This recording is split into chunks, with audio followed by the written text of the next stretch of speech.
The resilience filled the entire construction bay. Lights shone on its dark hull from every direction. Thousands of workers moved around it, preparing for the massive task ahead. Una stood in the control room looking at screens that showed every part of the ship. Her team had spent weeks making plans. Now it was time to start the real work. "The power system is dead," said one engineer. "We cannot fix it. The alien technology is too damaged." Una nodded. She had expected this. "Then we replace it. We will use human fusion reactors. Install 16 of them throughout the ship. If one fails, the others keep working." The engineer looked shocked. 16? That will take months just to install." "Then we better start now," Una said with a smile. The work began. Teams cut into the alien hull to make space for human equipment. It was not easy. The Keltheran metal was incredibly strong. Special tools had to be made just to cut through it. Dr. Bora worked in a lab studying pieces of alien technology. She discovered that the Keltherans built everything to work together perfectly. Every system connected to every other system. It was beautiful, but it was also dangerous. If one part breaks, everything breaks, she explained to Deho. The Keltherans trusted their technology to never fail. But nothing lasts forever. Deho looked at the diagrams she showed him. "So we do the opposite. We make each system work alone if it has to." "Exactly," Bora said. "It will not be as efficient, but it will survive." Lieutenant Juan joined the project 3 months into the work. He was young but very smart. His job was to figure out how the ship would fight. He spent days walking through the huge corridors thinking about weapons and tactics.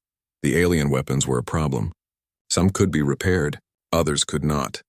Juan made a list of what worked and what did not work. "We have 12 gravity weapons that still function," he told Deho. "They are powerful, but they use a lot of energy. We also found spaces where other weapons used to be. We can fill those spaces with human weapons." "What kind of weapons?" Deho asked. "Railguns," Juan said. "Big ones. We can install 180 of them all over the hull. They are simple. They are reliable, and we know how to fix them when they break." The months passed. The resilience slowly changed. Human equipment filled the empty spaces inside. New armor plates were welded over damaged sections. The black alien hull now had patches of gray human metal. It did not look beautiful, but it looked tough. Una worked 20 hours a day. She barely slept. Her team worried about her, but she would not stop. Every problem had a solution. Every challenge could be beaten. One day, a major problem appeared. The ship's main computer system was too badly damaged to repair. Without it, the ship could not function. Una gathered her best people in a meeting room. Everyone looked tired and worried. "We cannot build a computer like the Keltharans had," one engineer said. "Their technology is too advanced." Una thought for a moment. Then she smiled. "Then we do not build one computer. We build hundreds of small ones. Each section of the ship gets its own computer. They all talk to each other, but each one can work alone if it needs to." "That will be complicated," another engineer said. "Everything we are doing is complicated," Una replied. "But complicated is better than impossible." The distributed computer system took 4 months to install. When it was done, the resilience could think in many places at once. If enemies destroyed one computer, hundreds of others would keep working. Lieutenant Juan created a new kind of defense system.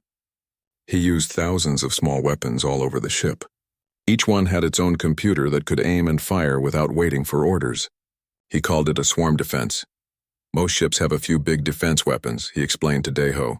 "If you destroy those weapons, the ship is helpless. But we will have 4,000 small weapons. The enemy cannot destroy them all."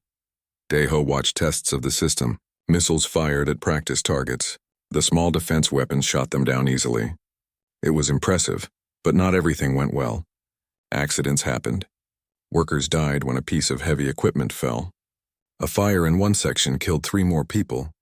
The work was dangerous and everyone knew it. Deho visited the hospital to see the injured workers. He shook their hands and thanked them. He promised them that their sacrifice would matter. News from the outside was not good. The Vokran Empire was getting more aggressive. They had attacked a small human colony, claiming it was on their territory. The colony had to be evacuated. Admiral Taeyang sent a message. The resilience needed to be ready faster. The original plan said 3 years.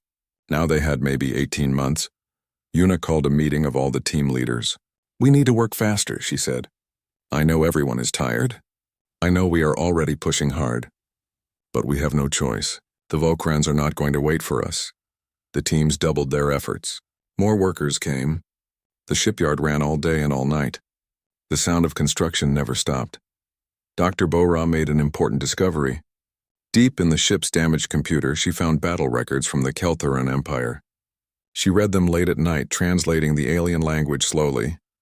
What she learned worried her. The Keltherans had been very powerful, but they lost battles because they were too rigid. They followed their plans exactly, even when the plans stopped working. They could not adapt. She wrote a report about it. She said humanity must not make the same mistake. The resilience needed to be flexible. It needed to be able to change during a fight. Yuna read the report and agreed. She made more changes to the design. She added systems that could be swapped out quickly. She made sure the crew could repair things even during battle. Finally, after 18 months of constant work, the Resilience was ready for its first power test. All 16 fusion reactors would be turned on at once. If everything worked, the ship would have power for the first time in 3,000 years. Everyone gathered in the control room. Yuna stood at the main console. Her hands moved across the controls. Deho stood behind her, watching. "Starting Reactor 1, Yuna said. Lights appeared on the screen. "Reactor 1 is stable." One by one, she started all 16 reactors. Each one came to life. Power flowed through cables that ran throughout the massive ship. "All reactors online," Yuna announced. "Power is stable." The control room erupted in cheers. People hugged each other. Some cried. They had done the impossible, but Yuna did not celebrate. She was already looking at the next problem. There were still weapons to install, systems to test, a crew to train. Deho put a hand on her shoulder. "Take a moment," he said quietly. "Enjoy this. You earned it." Yuna smiled for the first time in weeks. "We did it," she said. "The ship lives again." "Not just lives," Deho said, looking at the screen showing the powered-up ship. "It has been reborn. The Keltherans made it once. We made it a second time. And our version will be better." Outside, the Resilience glowed with light from inside. For the first time since its ancient battle, it was awake, changed, ready to fight again. The alarm rang through the bridge of the dawning light. Captain Deho looked at the screen with tired eyes. His ship had been mapping empty space for 3 months now. Nothing but dead rocks and old stars. But this time, something was different. The sensors showed a massive object ahead. It was not moving. It was not sending any signals. It was just floating in the darkness like a ghost. Yuna, the chief engineer, stood next to him. She pressed buttons on her console, trying to make sense of the readings. Her young face showed confusion and excitement at the same time. "Captain, this thing is huge," she said. 8 kilometers long. Made of metal we have never seen before. It is very old." Deho nodded slowly. "Take us closer, but be careful." As the dawning light moved forward, the mysterious object came into view. It was a ship, not a human ship, not like any ship they had seen before. Its hull was black and covered with strange markings. Parts of it looked broken. Other parts looked smooth and perfect, as if time had not touched them. The ship was shaped like a blade, long and sharp. Even dead and silent, it looked dangerous. Dr. Bora came to the bridge carrying her tablet. She was the expert on alien technology. Her hands shook slightly as she looked at the images on the screen. "I know what this is," she said quietly. "This is a Keltheran warship. The Keltheran Empire ruled this part of space 3,000 years ago. Then they disappeared. No one knows why. Their ships were legendary, powerful beyond anything we have today." Deho stood up from his chair. "Can we board it?" Bora nodded. "I think so. But we must be careful. We do not know what is inside." The boarding team wore heavy suits and carried lights. Deho led them through the airlock into the dead ship. The air inside was frozen. Their lights cut through the darkness, showing corridors that seemed to go on forever. Everything was silent. Their boots made soft sounds on the metal floor. They walked past rooms filled with equipment they could not understand. Screens that did not work. Chairs built for bodies shaped differently than humans. Yuna touched a wall panel. "This metal is incredible. strong but light. Our ships use nothing like this. They reached what looked like the command center, a huge room with displays all around. In the center was a chair. Around the chair were control stations. Everything was dark and cold. Bora connected her equipment to one of the alien consoles. After a few minutes, weak lights began to flicker. Some of the screens showed symbols in a language no one could read. "There is still power," Bora said with surprise. "Very little, but it is there.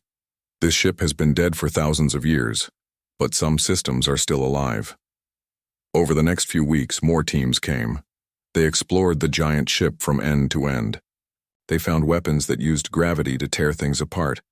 They found shields that bent space itself. They found engines that worked in ways human science could barely explain, but they also found damage. Lots of damage. Holes in the hull, burned sections, broken systems. The ship had been in a battle long ago, a battle it did not win. Deho sat in his office on the dawning light. He was looking at reports when Yuna came in. She was excited, more excited than he had ever seen her. "Captain, we need to take this ship home," she said. "Not just to study it, we need to rebuild it, make it work again." Deho raised an eyebrow. "Rebuild it? Yuna, this ship is ancient.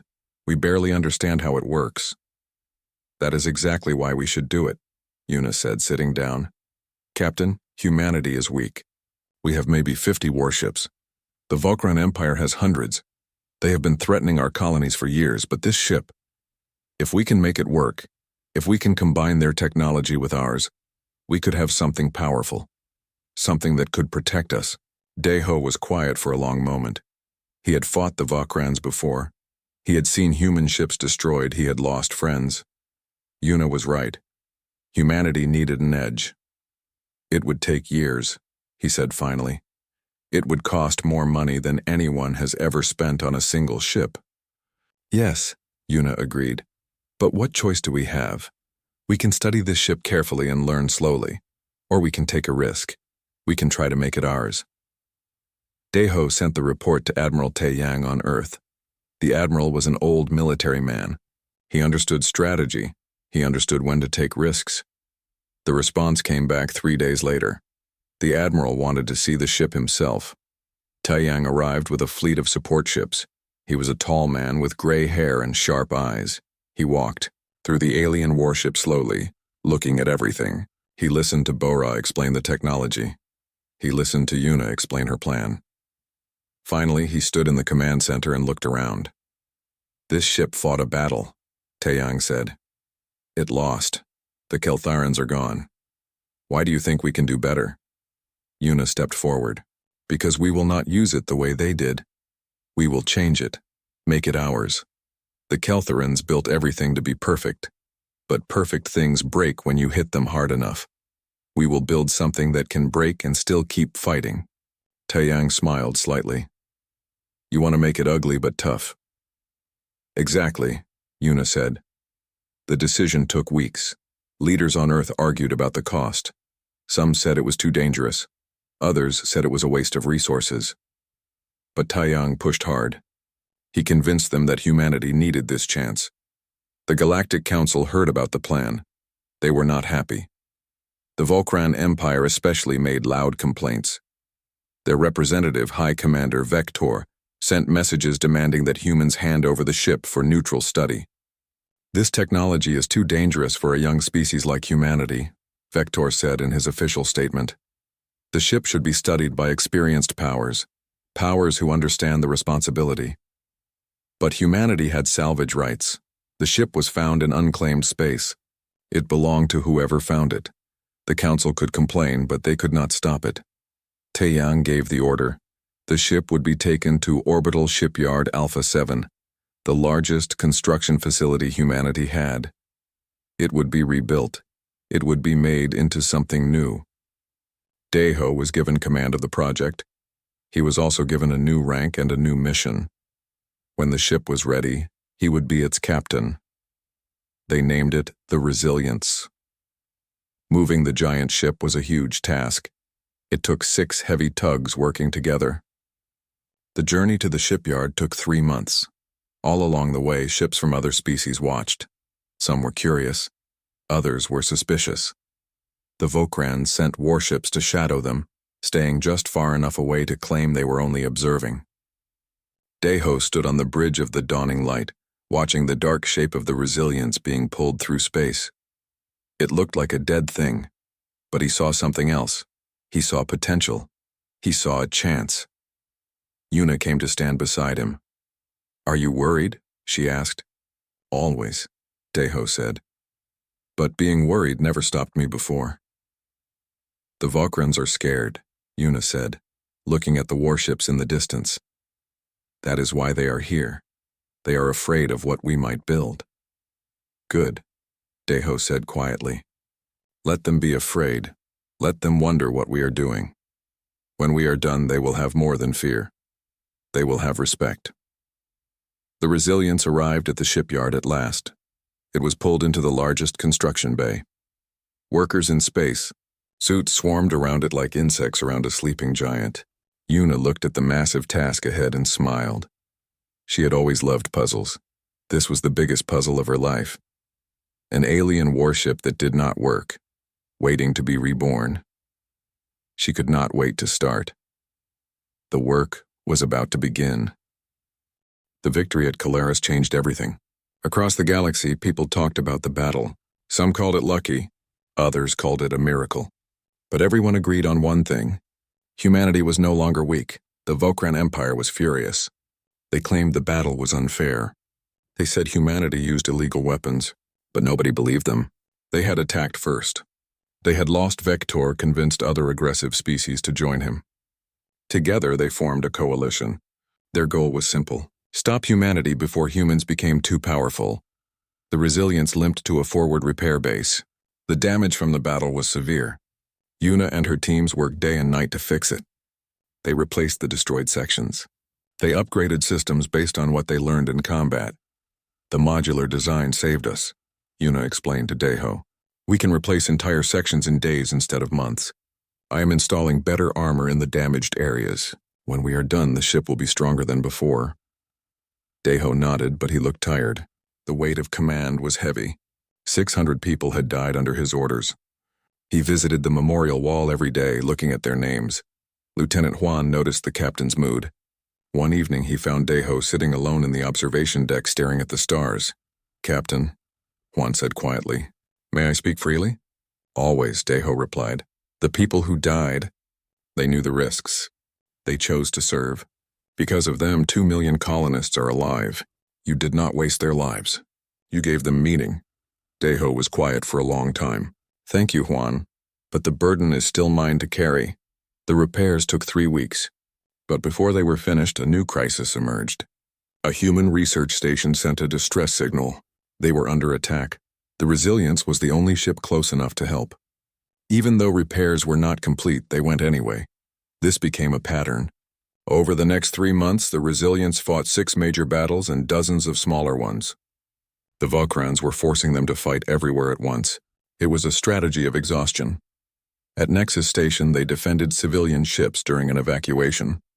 The Resilience held off 15 enemy vessels for 8 hours while transports escaped. The crew worked without rest, fighting and repairing at the same time.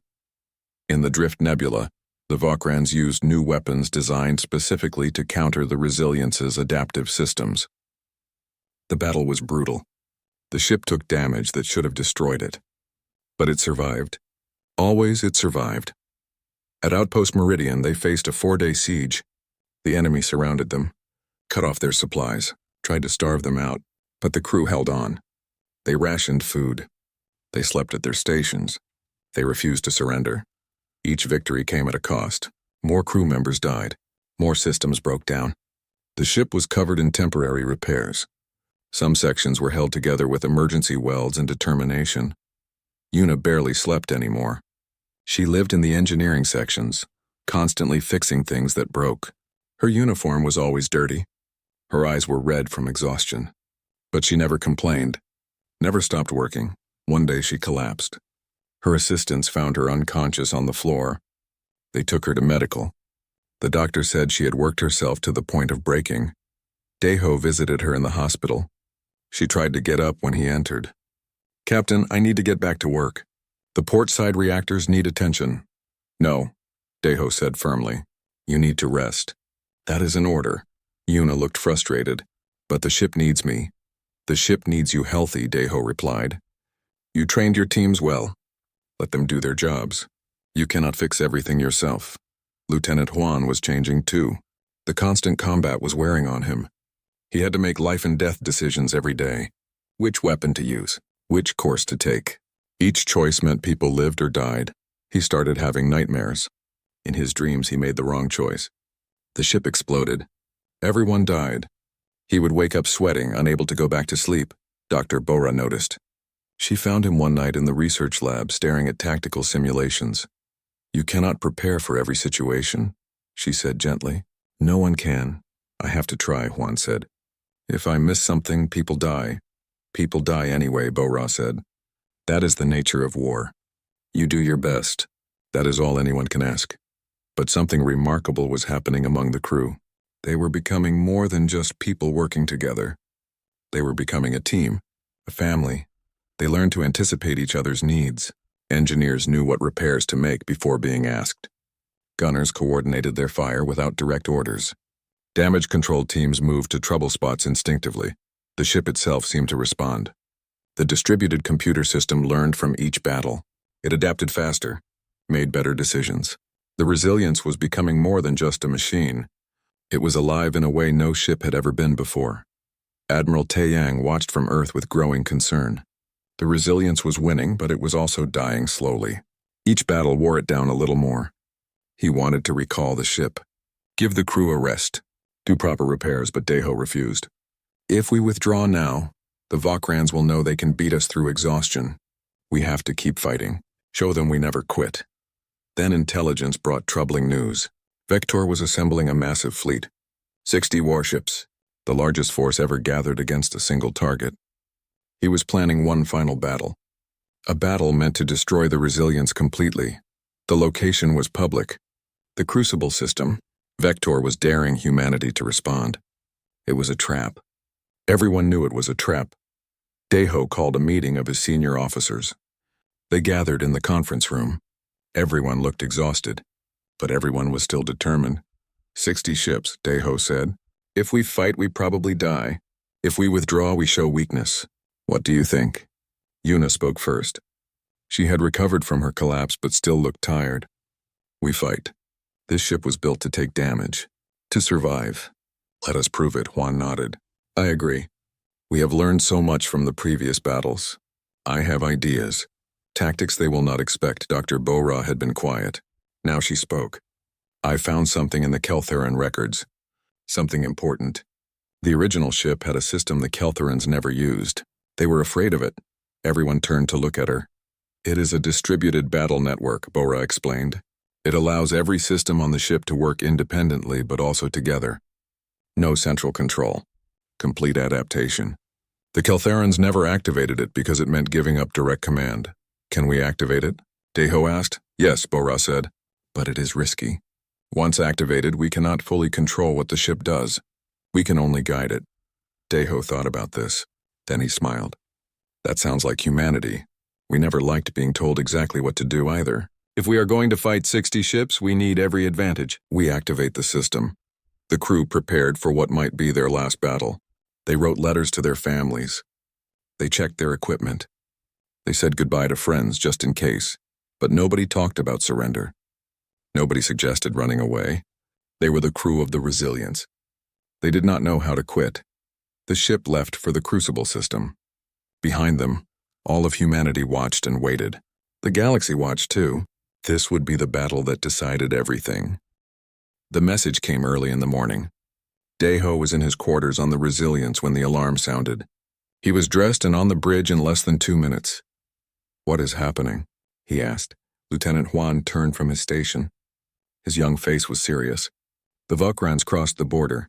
20 warships. They are heading toward the Kalaris system. 3 human colonies are there. Deho felt cold. The Kalaris colonies had 2 million people, families, children. How long until they arrive? 12 hours, Juan said. The Resilience was not fully ready. There were still systems being tested. Half the crew were new and barely trained. But there was no choice. Those colonies needed help. Deho made the decision quickly. Prepare the ship for combat. Get everyone to their stations. We leave in 1 hour. Yuna ran through the corridors checking systems. She had a tablet in her hand showing red warnings. Too many red warnings. "Captain, we are not ready," she said when she reached the bridge. "We have not finished testing the weapons. The engines might have problems." "I know," Deho said calmly. "But we go anyway. Those people need us," Yuna nodded. She understood. "Then I better make sure everything works."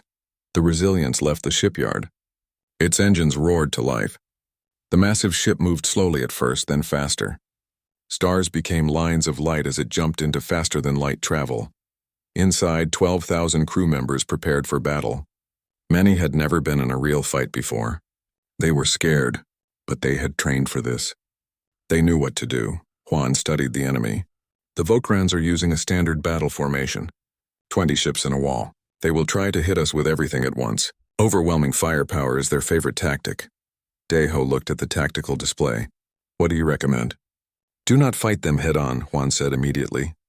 "They expect us to match their formation. We should move perpendicular to their line. Make them turn to face us. That will break their formation." "Can the Resilience move that fast?" Deho asked. "It should," Juan said. "The hybrid propulsion system gives us more agility than a normal ship this size." The Resilience arrived at Calaris. The Vokran fleet was already there, moving toward the colonies.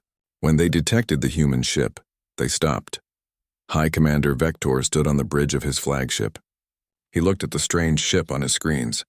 It was huge, bigger than anything humans had built before, but it looked damaged, patched, ugly. "One ship," he said with contempt. "They send one ship against 20. Humanity is either very brave or very stupid." His tactical officer spoke. "Commander, that ship is unusual.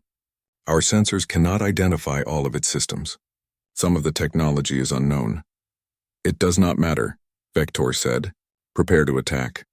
We will crush them and continue to the colonies." Today humanity learns its place.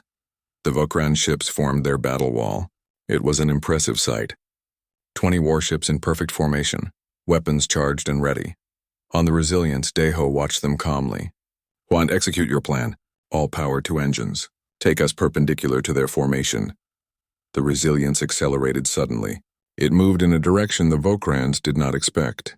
The huge ship turned and moved with surprising grace for something so large. "They are breaking formation," Juan reported. "Trying to turn to face us." "Good," Deho said. "While they turn, they cannot shoot accurately." "Yuna, are our weapons ready?" In the engineering section, Yuna checked her screens. "Railguns are ready. Point defense is active. Gravity weapons are charged but untested."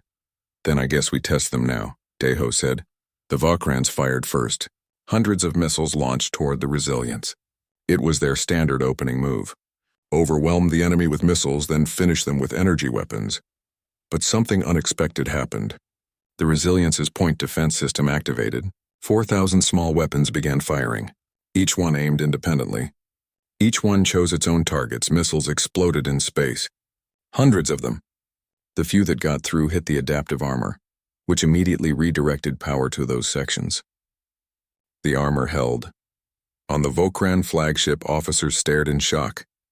"They stopped everything," one said. "All our missiles." "How is that possible?" Vector's face showed anger. "Fire energy weapons. All ships concentrate fire on that one target." The Vokran ships fired their main weapons. Beams of energy crossed space toward the Resilience. "Brace for impact," Deho ordered. The energy beams hit the Resilience's shields. The shields glowed bright. Alarms sounded. But the shields held. The ship shook but did not break. "Return fire," Deho commanded. "All weapons." The Resilience unleashed its arsenal. 180 railguns fired almost at once. Solid metal slugs traveling at incredible speed. They did not rely on energy shields. They just smashed through them. 3 Vokran ships took direct hits. Their shields failed. Their hulls cracked. 2 of them exploded. The third went dark and began drifting. "Target their formation," Juan said, his fingers moving quickly across his console. "They are still too close together. If we hit them right, they will damage each other." The Resilience fired its gravity weapons for the first time. Space itself seemed to bend. A Vokran cruiser was pulled sideways, crashing into the ship next to it. Both ships took severe damage. Vector watched his fleet fall apart. This was not supposed to happen. They had superior numbers. They had experience. But this strange hybrid ship fought like nothing he had ever seen. The battle continued for 3 hours. It was brutal. The Vokrans adapted their tactics. They spread out. They tried different weapons. They were good fighters. But the resilience kept changing too. When the Vokrans used different missiles, the point defense adjusted. When they concentrated fire, the resilience moved. When they tried to surround it, it deployed drone fighters that no one expected. Then disaster struck. A Vokran battlecruiser broke through the resilience's defenses. It fired at close range. The shot tore through the starboard side of the ship. Multiple decks were destroyed. Hundreds of people died in seconds. Alarms screamed through the ship. Yuna looked at her damage reports with horror. "Captain, we have massive damage on starboard. Sections 12 through 18 are gone. We are venting atmosphere." But then something remarkable happened. The automatic systems sealed the damaged sections. The distributed computers rerouted power around the destroyed areas. The ship kept fighting. The Vokrans expected the resilience to retreat or even surrender. That was what any normal ship would do after taking such damage. Instead, the resilience turned and destroyed the battlecruiser that had hit it. Vector finally understood. This ship would not stop. It could not stop. It was built to survive damage, built to keep fighting no matter what. He gave the order to retreat. The remaining Vokran ships turned and fled. 4 of their ships were destroyed. Many more were damaged. The resilience had won. On the bridge, nobody cheered. The crew was too tired, too aware of the cost. Deho looked at the casualty reports. 600 dead, 1,200 wounded, but the colonies were safe. Yuna came to the bridge. Her face was covered in soot. Her uniform was torn. "The ship held," she said quietly. "Your design worked. The modular system saved us." "No," Deho said, looking at her. "Your design saved us. You built a ship that refuses to die." Word of the battle spread quickly across the galaxy. Humanity had faced a superior force and won. The resilience became famous overnight. Some species admired humanity's achievement. Others feared it. But in the Vokran Empire, Vector sat in darkness and planned. He had underestimated humanity once. He would not make that mistake again. The Crucible system was empty except for the Vokran fleet. 60 warships waited in perfect formation. They looked like a wall of metal and weapons. Deadly. Overwhelming. High Commander Vector stood on his flagship bridge, confident. Today would end the human threat. Today would show the galaxy that the old powers still ruled. Then the resilience arrived. It came out of faster-than-light travel alone. 1 ship against 60, scarred from months of battle. Patched and repaired so many times it barely looked like the original anymore. But it was here. It had come to fight. On the resilience bridge, Deho looked at the massive enemy fleet with calm eyes. He had seen worse odds, or at least he told himself that. "Yuna, is the distributed network ready?" he asked. "Yes, Captain," Yuna replied from engineering. "All systems are connected. Once we activate it, the ship will essentially think for itself.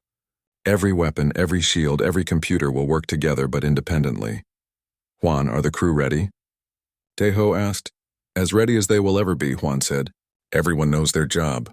They trust each other. They trust the ship," Deho nodded. "Then let us show them what humanity can do. Activate the distributed network. All power to weapons and shields. We are going in." Deep inside the resilience, ancient Keltheran systems came alive. Systems that had been sleeping for 3,000 years. But now they worked with human computers, human weapons, human determination. The ship changed, not physically but in how it worked. It was no longer just following orders. It was thinking, adapting, learning in real time. The Vokran fleet moved to surround the resilience. It was their standard tactic. Surround the enemy, hit them from all sides. No escape, but the resilience did not try to escape. It charged forward directly at the center of their formation. "They are insane," a Vokran officer said. "No," Vector said slowly. "They are desperate. All ships open fire, destroy them." The Vokran fleet unleashed everything, thousands of missiles, energy beams from every direction. It was enough firepower to destroy a planet. The resilience's point defense system activated, but this time it was different. The 4,000 small weapons did not just shoot. They coordinated. They created patterns of fire that intercepted missiles perfectly. Nothing got through. The energy beams hit the shields. The adaptive armor redirected power instantly. The ship shook but held. And then the resilience fired back. It was like nothing the Vokrans had ever seen. Every weapon on the ship fired at once, but not randomly. Each shot was calculated. Each target was chosen to create maximum chaos in the enemy formation. Railgun shots forced Vokran ships to dodge. When they dodged, they moved into the path of gravity weapons. The gravity weapons pulled ships together. When ships got too close, missiles hit them both. It was not just fighting. It was art. Deadly, brutal art. On the Resilience, the crew watched in amazement. They gave orders, but the ship was already doing what they wanted. It knew what they needed before they asked. "It is learning from us," Dr. Bora said with wonder. "The distributed network is studying how we think, how we fight. It is becoming like us." The battle raged for hours. The Vokrans adapted their tactics. They spread out. They tried new formations. They were good fighters, but the Resilience adapted faster. When the Vokrans spread out, the ship used its gravity weapons to pull them back together. When they concentrated fire, the ship moved with impossible grace for something so large. The Resilience took damage, terrible damage. Entire sections were destroyed. Hundreds more crew members died. The ship was on fire in multiple places, but it never stopped. Damaged sections sealed themselves. Systems rerouted around destroyed areas. The ship refused to die. Vector watched his fleet fall apart. 20 ships destroyed, 30 more damaged. How was this possible? They had superior numbers, superior firepower. But numbers did not matter when facing an enemy that would not stay dead, that learned from every hit, that turned every disadvantage into a new tactic. Finally, after 12 hours of continuous battle, Vector gave the order. The hardest order he had ever given: retreat. All ships withdraw. The remaining Vokran ships turned and fled. They had lost. Lost completely. On the Resilience, nobody celebrated. They were too exhausted. Too aware of the cost. Half the crew were dead or wounded. The ship was barely functional. Life support was failing in multiple sections, but they had won. Against impossible odds, they had won. Deho sat in his chair looking at the casualty reports. So many names, so many lives. The weight of command had never felt heavier. Yuna came to the bridge. Her uniform was burned. Her face was covered in soot. But she was smiling slightly. "Captain, the ship is still alive. Damaged, but alive, just like us. How long until we can move?" Deho asked. 6 hours for basic propulsion," Yuna said. "Weeks for full repairs. But we can limp home." News of the battle spread across the galaxy faster than light. Humanity had faced the largest fleet ever assembled against them. They had won. The impossible had happened. The Galactic Council held emergency sessions. Some species wanted to congratulate humanity. Others wanted to contain them. But everyone agreed that things had changed. The Vokran Empire's reputation was destroyed. They had gathered 60 ships. They had lost. High Commander Vector was removed from command in disgrace. But more importantly, humanity had proven something. They had shown that determination could beat superior numbers. That adaptation could beat tradition. That refusing to quit was a weapon as powerful as any gun. The Resilience made its way slowly back to human space. Other human ships came to escort it. When it arrived at orbital shipyard Alpha 7, thousands of people were there to welcome it home. The ship looked terrible, scarred, burned, patched with so many different materials it was like a quilt of metal. But to everyone watching, it was beautiful. It was proof that broken things could be fixed, that lost causes could be won. Admiral Taiyang personally came to meet them. He walked through the ship looking at the damage, looking at the exhausted crew. Finally, he found Deho in the captain's quarters. "You did it," Taiyang said simply. "You took a dead ship and made it the most dangerous weapon in the galaxy. More than that, you showed everyone what humanity really is." "What is that?" Deho asked. "Stubborn," Taiyang said with a smile. "Too stubborn to know when we are beaten. Too stubborn to accept that something is impossible." Deho stepped down from command. He had earned his rest. But he stayed with the Resilience as an advisor. The ship was part of him now. Part of all of them. Lieutenant Juan was promoted. He got his own command, a new ship built using lessons from the Resilience. He took the hybrid philosophy with him: adaptation, redundancy, never quit. Una stayed with the resilience. She oversaw the complete rebuild. This time they did it right. They incorporated everything they learned. The ship that emerged months later was even more impressive than before. Dr. Bora went back to research, but now she focused on learning from the past to build the future. She helped design new ships, new weapons, all based on the principle that old technology combined with new ideas could create something revolutionary. The resilience became a legend. Other species came to study it. Some tried to copy it, but they could never quite capture what made it special, because the resilience was not just alien technology and human engineering. It was an idea made real, the idea that broken things can be fixed, that old things can be made new, that with enough determination, anything is possible. Years later, a young officer asked Daeho what made the resilience so special. Why did it win when it should have lost? Daeho thought for a long moment. Then he smiled. The resilience won because it refused to accept that it was broken. Every time it was hit, it adapted. Every time it was damaged, it found a way to keep going. That is not just good engineering. That is the human spirit. He looked out at the stars. The Keltherans built that ship to be perfect. We rebuilt it to survive, and surviving is more important than being perfect, because you can fix something that survives. You cannot fix something that dies. The resilience continued to serve for decades. It fought many more battles. It was damaged many more times, but it always came back, always got repaired, always returned to service, and every time someone looked at it covered in its patchwork armor and makeshift repairs, they understood. This was what humanity was, not the strongest, not the most advanced, but the most stubborn, the most adaptable, the ones who refused to quit. The ship that had been forgotten and rusting in the dark had become a symbol, a reminder that nothing is truly dead if someone has the courage to rebuild it, and nothing is truly impossible if someone has the determination to try.